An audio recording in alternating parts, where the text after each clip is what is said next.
বাংলাদেশের আলোচিত মামলায় এসেছে নতুন চাঞ্চল্যকর তথ্য।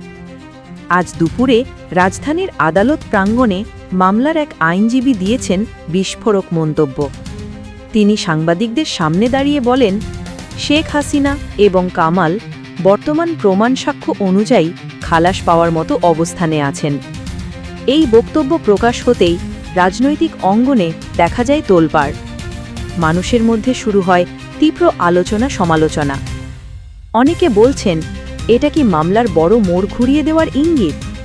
আইনজীবী আরও জানান, মামলার কয়েকটি গুরুত্বপূর্ণ প্রমাণে স্পষ্ট অসঙ্গতি রয়েছে। আদালত যদি এগুলো গুরুত্ব দিয়ে বিবেচনা করেন, তবে রায় হতে পারে সম্পূর্ণ ভিন্ন। এদিকে তার বক্তব্যের পরপরই সাংবাদিকদের মাঝে সৃষ্টি হয় গুঞ্জন। সামাজিক যোগাযোগ মাধ্যমেও দ্রুত ছড়িয়ে পড়ে ঝড়ের গতিতে প্রতিক্রিয়া।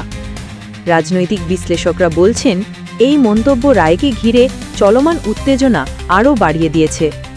অন্যদিকে বিরোধী শিবির বলছে যে যাই বলুক, সিদ্ধান্ত আদালতেরই, সবাইকে চূড়ান্ত রায়ের জন্য অপেক্ষা করতে হবে। এদিকে সাধারণ মানুষও রায়ের দিকে তাকিয়ে আছে শ্বাসরুদ্ধ অপেক্ষায়। অনেকে মন্তব্য করছেন, এই রায় নির্ধারণ করবে দেশের রাজনীতির ভবিষ্যৎ দিক। আগামী শুনানিতেই আসতে পারে মামলার সবচেয়ে গুরুত্বপূর্ণ সিদ্ধান্ত, যা বদলে দিতে পারে বাংলাদেশের রাজনৈতিক পরিস্থিতির পুরো চিত্র।